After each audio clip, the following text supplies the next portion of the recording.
இன்றைய பதிவில் வரலட்சுமி விரதம் பற்றியும் வழிபாடு பற்றியும் அதன் பலன்கள் பற்றியும் தெரிந்து கொள்வோம். வாருங்கள். ஆதிலட்சுமி, தனலட்சுமி, தானியலட்சுமி, வித்யாலட்சுமி, வீரலட்சுமி, கஜலட்சுமி, சந்தானலட்சுமி, விஜயலட்சுமி ஆகிய அஷ்டலட்சுமிகளின் கடாட்சமும் 16 வகையான செல்வங்களும் கிடைக்க நாம் வழிபட வேண்டிய ஒரு நாள் வரலட்சுமி விரத நன்னாள்.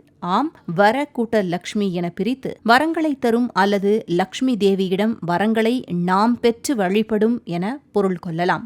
பத்ரச்ரவா என்னும் சௌராஷ்டிர மன்னனின் மனைவி சுரசந்திரிகா. இருவருமே விஷ்ணுவின் பக்தர்கள் என்றாலும் விதிவசத்தால் ஒருமுறை மகாலட்சுமியை அவமானப்படுத்திவிட்டாள் சுரசந்திரிகா. இதனால் நாட்டையும் செல்வங்களையும் இழந்தனர். இவர்களின் மகள் சியாமா மகாலட்சுமியின் தீவிர பக்தை.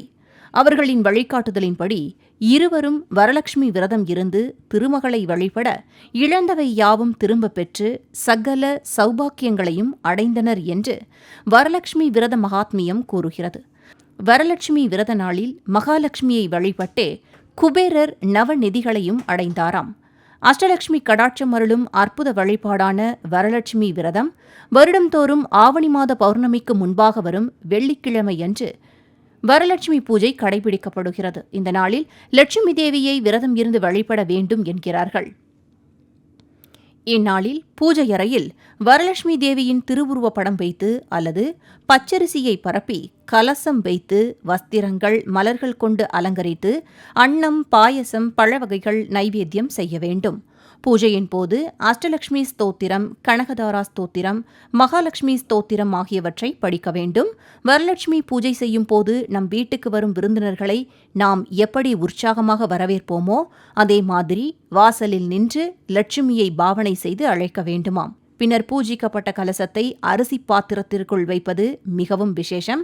வரலட்சுமி விரதம் கடைபிடிப்பதால் மாங்கல்ய பாக்கியம் நிலைக்கும், செல்வம் சேரும், கன்னி பெண்களுக்கு திருமணம் நிச்சயமாகும், குழந்தைகளுக்கு கல்வி ஞானம் கிட்டும். வரலட்சுமியின் அருளால் விரும்பிய நலன்கள் அனைத்தும் கிடைத்து வாழ்க்கை வளமாகும். நேயர்களே, எந்த வீட்டில் வரலட்சுமி விரதம் இருந்து பெண்கள் முறைப்படி நோன்பிருந்து பூஜை செய்கிறார்களோ அந்த வீட்டிற்கு அன்னை மகாலட்சுமி வருவதாகவும் அருளாசி வழங்குவார் என்பதும், வரலட்சுமி விரத பூஜை நடத்தப்படும் வீடுகளில் மகாலட்சுமி வாசம் செய்வாள் என்பதும் ஐதீகம். எனவே நாமும் வரலட்சுமி விரதம் இருந்து மகாலட்சுமி தேவியை போற்றி வணங்குவோம். வளமுடன் வாழ்வோம். இதுபோன்ற அரிய தகவலுடன் மற்றும் ஒரு நிகழ்ச்சியில் சந்திப்போம். வணக்கம்.